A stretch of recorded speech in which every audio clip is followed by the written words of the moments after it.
guys. We had some technical difficulties, but right now both of us kind of can talk. Okay, I would like guest of today to introduce herself. Yeah, because like we're gonna talk about vampires. That will be pretty cool. Oh, we are. So Yeah, we're gonna be yeah. talking about you then, I guess. But like you have experiences with vampires too, bro. Like don't don't be shy. Anyway, Uh huh. so yeah, like I yeah, we had some technical difficulties, but now it's okay. So regarding vampires, it's a force from people, and it's also a name for specific spiritual creatures. Hello, Germanic Spaniard. Hello, Blake Patria, and hello, Atrapa. Yeah, so if you have any questions, guys, for me or for the guest, you can do so. I Yeah, am sitting my chat up on my laptop right now too. So yeah, but like, I don't know what questions you have, guys, because like we can discuss your questions and shit. That's why it's much better when you have greetings, guys. Greetings to greetings, Hunter Prameo. Greetings, David Warwick Anderson. Greetings, everyone. So the thing is, the reason why we showed you this altar tonight is because we are kind of working together on giving offerings to spirits. Greetings, Griffith. Yeah, greetings everyone. Thank you all guys for showing up. We already have 14 viewers, just so you know, bro. So it's like interesting because we are kind of developing alter technologies right now, and we will explain how it kind of ties into vampires. So vampires are all can vampire disturbed entropy. Yes, random personnel, hello. Uh yeah, so the thing is, vampires can disturb entropy actually. You can use vampirism, I think it's sideways. Uh, it kind of is a little bit sideways, but you see everything, so it kind of doesn't matter. So, yeah, like vampires can disturb entropy. It's a process in which you drain the life force of another individual to achieve your goals, and you can extend your life with that. However, if you practice vampirism without any uh, caution, you can fuck yourself up extremely quickly. So it's extremely important for you, if you practice vampirism, to do it cautiously under the guidance of vampiric deities. So that's the most important thing in vampirism. So where I stopped with previous story, the thing is, when I started practicing vampirism, I did it with Lilith. My first experience with Lilith was kinda interesting. It was really traumatizing. I called her using the magical chant, which is demonican, Re via savage Lilith Virage, and I simply repeated it over and over again. Do demons and angels hate each other? In my experience, no. They kinda do have energetic conflict from time to time. If you feeling I am feeling you are a vampire. How do I am feeling I have vampire attacks. How I prevent it? By strengthening your energy body and calling your guardian spirits to protect you. That's how you prevent it. So yeah, guys, it's really potent. Um, those fucking protectors. So how to defend from vampire spirits? Okay, that can be a topic for this stream. So the number one protection uh, from vampire spirits is to have a healthy life. Don't drink, don't smoke, sleep regularly. The most important protection raise the sacred space you every time you call spirits.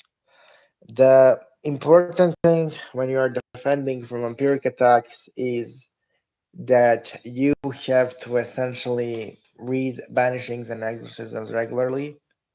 That's really important. Give careful who you give your attention to. I agree 100%. So yeah, there are three main methods of defense from empiric entities. What do you think, bro? Like how you defend from empiric entities?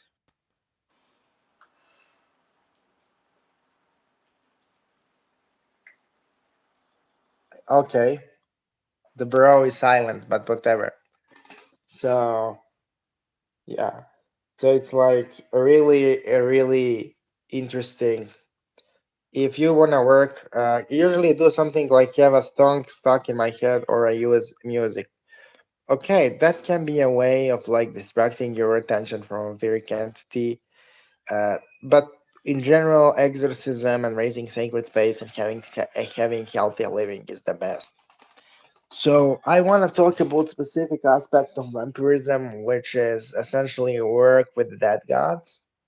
The most of my vampiric uh, experiences, most potent vampiric experiences I had with Morana, the Slavic goddess of death. She is really a good teacher and a good guide, and she is really a profound spirit to work with and work for. She kind of teaches the true core of vampirism, and I advise everyone who wants to learn vampirism to approach her. So I will kind of give exclusively for this uh, video a chance to work with Marana because we are discussing vampires. So you raise the sacred space and you repeat the chant Moro, Moro, Morano over and over again until Morana comes, and then she will come and you will essentially receive the vampiric mysteries. Would you consider Selene vampiric? The answer is not necessarily. I mean, all of the moon gods have darker vampiric aspects, but essentially Selene is not known to be a vampire. I disagree with that notion, to be honest. Okay? How can vampirism help us to become more powerful in mundane affairs? It simply gives us more energy. Hi, Habibi. Hi, Nicholas. Okay. So, is Navma vampiric? Germanic Shepherd asks. Yes, she is one of the powerful vampiric entities out there. She is really intense and powerful in that regard. Hi, Nicholas. We meet again. Yeah, you guys are kind of here on the live stream. The group of people. I appreciate you all, guys. So yeah, ask me some questions about vampirism, guys, so we can roll the discussion going, and then I will tell you a really good story. So I have a really good vampiric story about how I used vampirism to technically drain enemy of my ex-girlfriend. So I called Ashtaroth and I bound Spirit of Ashtaroth to the target, and I also bound Spirit of Ashtaroth to my ex. And so essentially, I designed the spell in a way that I drain the target, and then that energy is sent to the spirit who I bound to my ex, and then that entity gives energy to my ex for a particular goal. That's actually a way you can use psychic vampirism. You can create a circuit. So you create a point from where you take energy, and then you create a point where you put energy in, and then you can literally cycle the energy into your goal of somebody else to manifest in a really effective way what you want. And this is one of the most powerful ways of manifesting. However, it's kind of risky for the caster. It's not risky for the recipient as much as it is for the caster because you can really fuck yourself up with this. Is the draining feeling like a discomfort around your heart and lack of energy? Yes. Yes. That's kind of how it feels. What about fully possessing another person?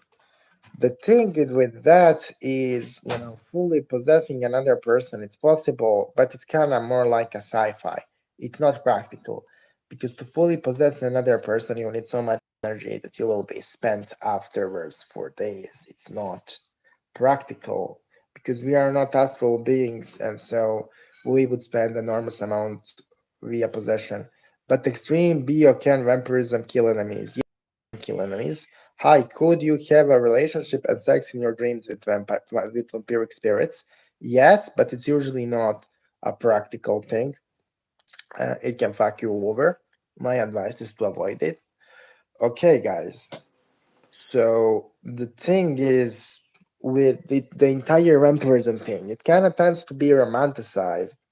It tends to be essentially ridiculous. It's presented in a ridiculous way. Treat psychic vampirism as a boxing match where you are beating up another person, but that another person can also beat you up. Every time you vampirize someone, there is a resistance from that person, which can turn into a backlash if you don't know what you are doing. It's a form of an attack, and every time you attack somebody, it's risky.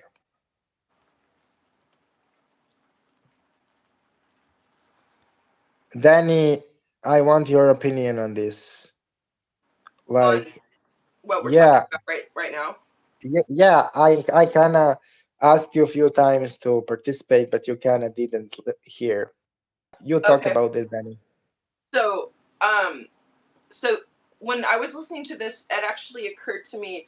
Um, so vampirism is one way of working on other people, but there's also setting up idols for those people and doing, like they do this in voodoo a lot, right? Like a cliche example would be like a voodoo doll.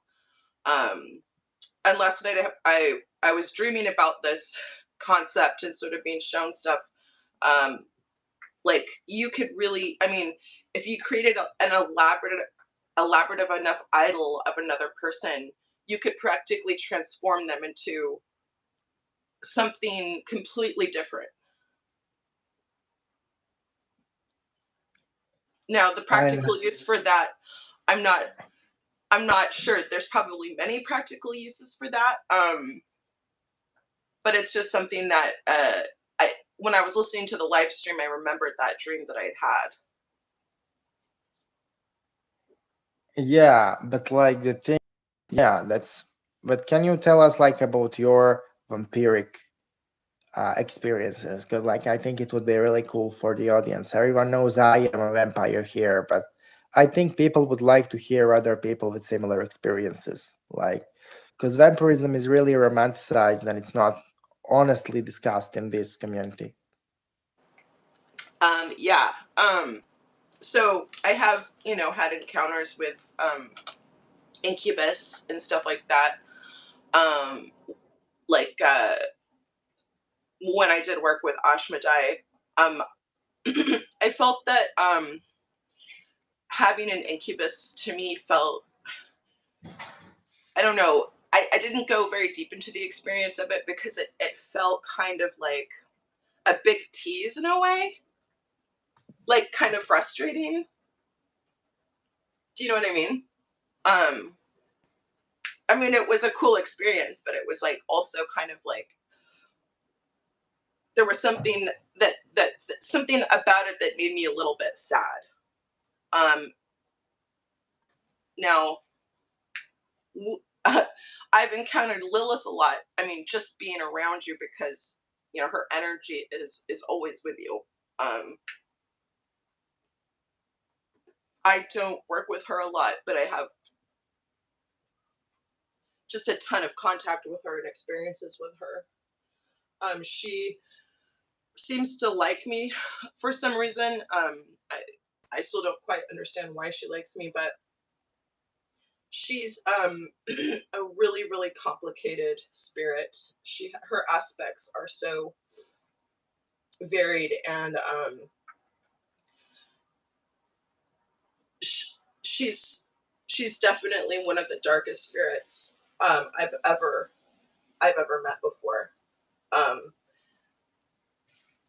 she has a really kind of great reputation for helping people with things like, I don't know, recovering from like any kind of sexual problems or sexual abuse. But she's kind of like has this general label of like she empowers women. Like that's kind of what she's sort of glamorized as. Well, she certainly does do that. She certainly is very supportive of women and women's issues. She's also like, I straight up see dead babies when Lilith is around sometimes. It's it's not like something that one wants to see. But for whatever reason, I'm able to pick up on that whereas I haven't heard many people talk about that before. Um, So, okay, this is like something I need to elaborate to you motherfuckers because some of you will like not understand what's happening here. So I need to kind of elaborate. Essentially, all of the spirits under Lilith are necromantic in nature. I said it in last live stream. So how the spirits of Lilith actually originate is you have two ways they originate. The first way is she takes the life force of man and woman and turns it into spirits. And the second way is she takes like the wandering souls of children and she turns them into those entities. And so if you are psychic enough, you will kind of see those spirits in development, in creation, and they are in a transformative stage and they are really difficult to behold, really traumatic to behold. So yeah, that's what you actually saw, Danny. And so we have some questions regarding people, so we need to answer. Okay. Okay. So let me go through the questions. Approaching guardian spirit to end vampire attack is it best way? What do you think,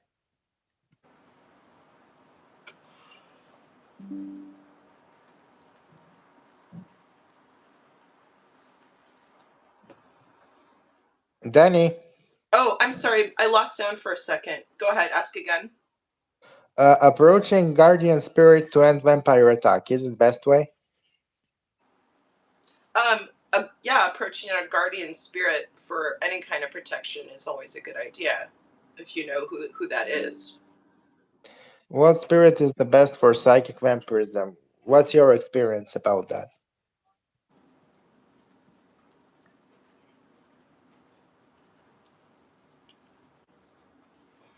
Losing sound again. Danny? Sorry, Okay, I will. my go my connection just started to get all weird. Which spirit is best for psychic vampirism in your experience? I will say mine, you will say yours. I don't practice a lot of vampirism, but Lilith is a very very very very uh powerful spirit, so I don't see how you could go wrong with Lilith. Yeah, so technically, my experience. So somebody is asking really interesting question. Custodian of the dragon. I have been seeing shadows flickering and hearing female whispering. Could it be that? The answer is possibly yes, but I need to check is it allowed or not. Okay, custodian of the dragon. The spirit you are dealing with is Nama. Can you explain how to approach your guardian spirit? So read the invocation of the bornless one.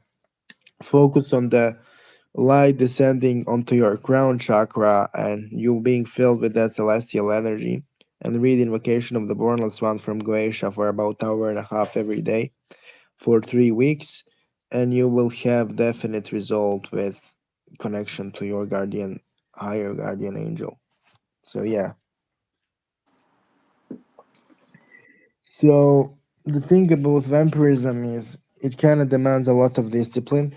It demands a lot of dedication to the vampiric spirits and gods. The most demanding vampiric spirit I ever worked was Santa Muerte. She was by far the most demanding entity I ever approached in this manner. So, like, Danny, what's your experience working with the dead? Because, like, it kind of ties into vampirism. Mm. Um, so they as long as you have some protection, they can actually be helpful. I think that a lot of the dead that are still wandering around are bound in part because they are still going to they're still in need of experiences to help them move on, and so by actually um, kind of getting involved a little bit in your personal affairs or your life or observing or giving advice that actually is helping them to move on and heal from whatever traumatic experience has them kind of stuck here. Um, the I've been around a lot of like dead Native American spirits, spirits around reservations and stuff, and they are very very similar like to like the Gede. Like they laugh a lot and they curse a lot and they're really rambunctious and wild, playful like trickster. Um, but yeah, I don't. I haven't. I'm about to start working with the dead as far as like employing them for work, like darker workings and stuff like that. But I haven't really done a whole lot of that yet. Okay, so Blake Patria asks, how do I avoid accidentally feeding on my loved ones without being a hermit? Self control and work with the forces of Saturn. I have a spirit coming into my dreams, seems female, but I don't who. Okay, I need to check who is visiting the Spaniard. Okay, I am getting Germanic Spaniard that you are visited by a random succubus entity who is in service of Agrad Batmalat. So you should approach her, Agrad. Have you ever heard of Skade Gamutik? No. Pugvude? No, I didn't. Diamond Doll. Can Hecate come just like that and put a protection on you without working with her? I think she did on me, but I am not sure. I mean, spirits can protect you, but it happens rarely. You shouldn't count on that. You should approach them for protection. Germanic Spaniard thank you for watching the Germanic Spaniard too. I really appreciate you here. So yeah, my work with the dead people kind of started with my dwelling into Slavic witchcraft. The first dead entity I seriously worked with was Dibog, the Slavic god of the dead and ancestors, and he was really powerful. He really taught me to work with the dead, and he taught me. So technically, I have to say something about werewolves because this podcast is about werewolves and vampires. So werewolves are essentially restless dead, and the wolves are the dead of noble ancestors. So werewolves are the dead who have no peace and they rise from the grave and eat people, and they are spirits. Sometimes they possess physical bodies, but they are usually spirits Yeah, of and dead people. I haven't heard of the how do you say it Skadja, how do you say it? Skade gamutik, shit like that. And I never heard. what is that? I haven't heard of that. But I might know about something that's comparable to it. What is it? Blake Patria is asking, so we don't know answer to that question. But okay, like, can you tell your experience about werewolves, Danny? Yeah. So I can talk about like the spirits or what I guess you would call them like almost like humanoids and stuff like that. We have a lot of that in the United States, and all down through Mexico. So like I don't have so as far as werewolves, so skinwalkers are these creatures that are kind of like half human, half wolf type creatures, that are in the Southwest, like New Mexico, like the four corners, like New Mexico, Arizona, Utah, was it is it kind of Colorado. Um, they are around. Um, the Native Americans are pretty scared of them. They don't fuck with them.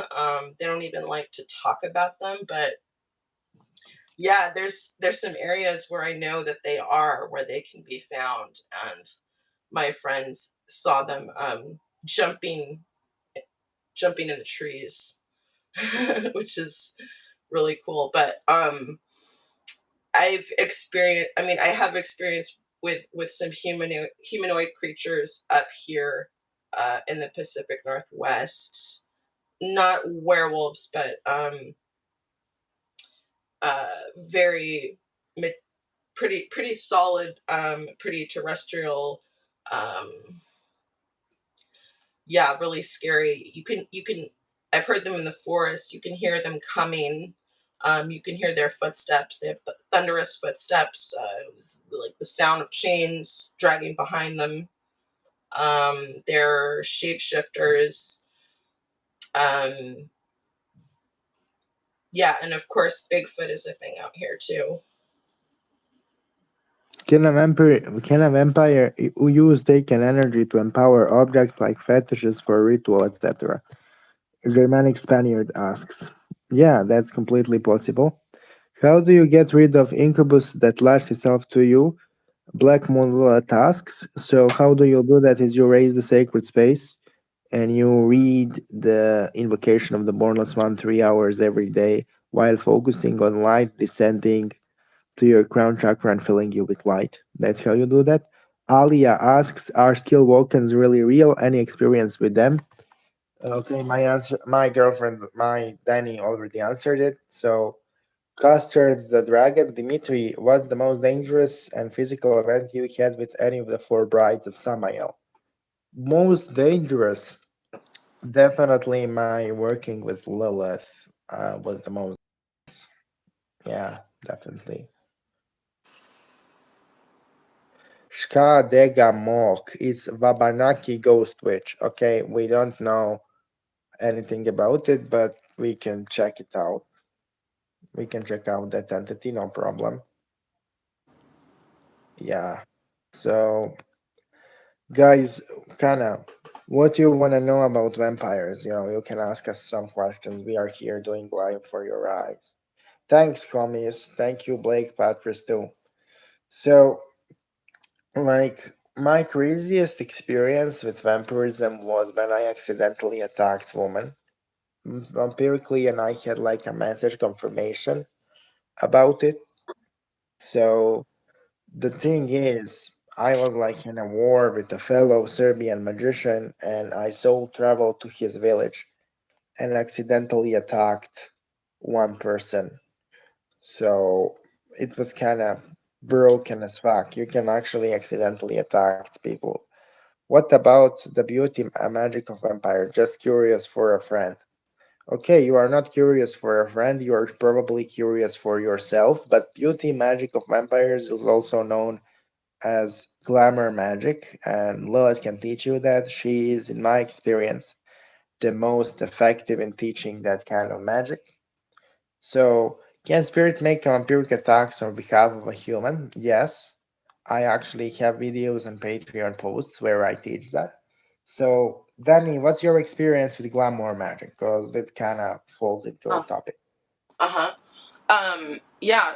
So using mirrors, I find in glamour magic or any kind of like shape shifting, like physical shape shifting, using a magical mirror in spell work is very, very, very, very helpful. And you can actually really build the energy up over time using it. Um, so whatever spirit you want to work with, say Nama is good for this, right? And then I've heard that what's her face Astaroth is really good for this. Um, but also Aphrodite would be wonderful for that, or yeah. So you basically want to use the mirror regularly with this spirit and um, visualize yourself how you want to change, how you want to look, how you want to improve, how you want to appear, and just concentrate all of that glamorization onto yourself and into the mirror, and you use the mirror regularly, making yourself as beautiful as you can, and just doing the things necessary to start to transform. It can work pretty quickly. I mean, like over a few days, you might notice that you start to look different. or that people react to you differently. And they can be actually pretty surprised at how, if they haven't seen you for a few days and you've been working on this, and then they see you or they run into you, they'll be like, why are you different? But yeah, that's my experience with that. Can we change physical face looks and stuff? It's theoretically possible, but practically not really common. I have yet to see a magician who can do that. I Well, it think depends. if you Change your face how? I mean, there's plastic surgery. I mean, the cosmetic industry. Um, I lost my sound. I mean, we hear you, even if you lost your sound. But okay. I think if you want to change your physical appearance, magic on its own can work, but it's really rare. You always have to invest some physical effort. Yes, that's possible, and it takes a lot of practice visualizing the change. Theoretically, yes, it is possible. Griffith says, I think Samael can cause physical changes. I heard it in Marino Ravenberg videos. Uh, okay, if you think so. I mean, Samael can do a lot of things. That's one of the possibilities. Could you ask the guest how we could make physical changes? The guest I kind have, of answered. yeah. So it depends. So if you're just talking about self improvement type of stuff, that's something that I. Why did my sound keep going out? We hear you, dude. Okay. Ignore. So self improvement kind of stuff, I already kind of went into that. But are you talking about like dramatic shape shifting, like crazy shit, like you know turning into animals and shit like that? Because that's different. Like that magical shape shifting is different. So, okay. Is it easier for a vampire to consciously project their astral body and shape shift in astral spiritual planes? Yes. That's one of the things vampires do and make things easier. Like if you practice vampirism, it becomes easier. So Blake Patria asks, the Skadegamut will feed of souls of war travelers. I have befriended one. The dark power is immense. I have been wanting to express it in any way. Makazavi of Nashua, old undead sorcerer. Okay, Blake Patria, if you really want to talk about that, I can interview you on a channel. You can be the guest. So, okay, Custard of the Dragon asks, dramatic shape shifting, not animals, bones, structure, and stuff. What do you think, Danny? Okay, so yeah, so there are Native Americans in the southern United States, southern West United States, and in Mexico that do practice this. Also, I recently learned that this is also a thing in Haiti, so I'm looking more into that. But yeah, I my ex is from Mexico, and his father was a witch hunter of all things. And when he was a kid, he saw some really crazy fucked up shit when it came to the witches, that were local to that village and shape shifting. Yeah, really, really, really crazy shit. So basically the indigenous populations of southwestern America and Mexico. This is something that is a known phenomenon. Okay. Chat. Let's check chat, see what people wanna talk about. Okay, let me check chat. Fuck your chat. I heard out physical reality can make such things as extreme changes, like totally changing your physical matrix difficult and standing what I have heard, never tried it. Can Azazel teach vampirism? The answer is yes. Azazel can teach vampirism. It's possible. And Azazel's agenda is kind of mysterious. That's not something I can answer because I don't exactly know what his agenda is. What's your experience with Azazel, Danny? Um, he is very aware of everything going on. He's a major initiator. Um, he works quite closely with Paimon, and there's a lot of similarities between those spirits, and there's a very strong connection with Azazel and Paimon. Um, and he can be. I've seen when Azazel wants to get something across to you, there's really no mistaking it. That's actually a spirit that I've seen do teleportation of objects right in front of me. Um, yeah, he's very much about self empowerment, and he's very serious about that. So you never told me about physical teleportation. Can you tell us more about it? Yeah. So when he showed up, he made it really, really, really clear that I needed to quit smoking. And he was like basically showing me flashes of the future, like having lung cancer and all kinds of shit. And so I was sort of trying to quit because of him. Um, and I was, I didn't quit cold turkey. I think I was like trying to smoke my last pack or something like that. So I was looking all over for this last pack, my precious like, last pack of cigarettes, looking all over for it. Um, I, I looked everywhere in the fucking house. I was like nicking out really bad. I looked on my bed like probably 5 times. Took the blankets off. Looked under the blankets. Totally stripped the bed. There's no sheets, no blankets on the bed, no nothing. Probably did that like 5, 6, 7 times.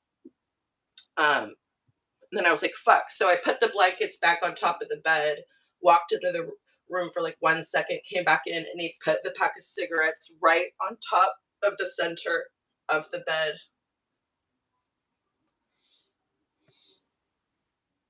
That's cool. Can we talk about Paimon and Azazel? How could one connect to Ifrits? Custard of the Dragon asks. So you call King Paimon and you tell him to introduce you to Ifrits, and he will. He knows some really powerful Ifrits, and he can help you with that. So yeah. So it's really, really cool, guys. We have some more questions about vampirism and spirits, so I can answer them. I will be really glad to answer them. We are ending this stream in about 20 minutes. So, what do you think, Danny, about like Paimon? Because like people want to hear about Paimon.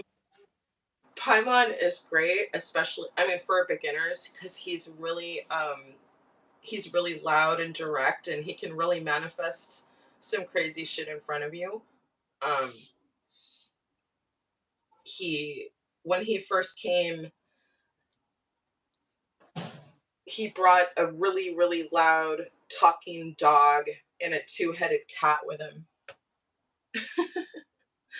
Um, but yeah, he's also has just like a wicked sense of humor. Okay. Hello, Dimitri. Nice to finally see one of your streams live for so long. Okay. Can we talk about Paimon and Azazel? We talked about it.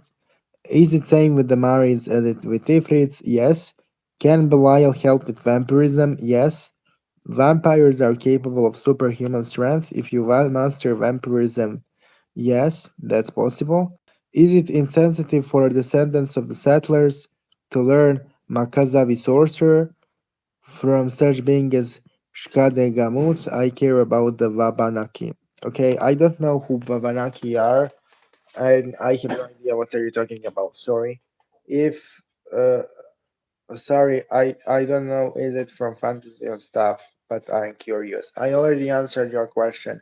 Vampires are stronger than ordinary people if they master the techniques. But if you want superhuman strength, just go to the gym. You know, when you will be able to lift 400 pounds. So yeah. Okay, guys. So I don't know. I am kind of tired today, and be tough job topic, but where is Joseph? You know, me and Joseph decided to not work together anymore. Joseph doesn't want to film videos anymore, and we don't talk that much, but we are not enemies. So, yeah, I doubt you will see Joseph on this channel again. I'm kind of sorry it's the case, but it is the case. Okay, thank you for today. Thank you, all of you guys, for being here, and see you tomorrow. So, talk to you soon, guys. Bye. Okay, so let me close this. Okay.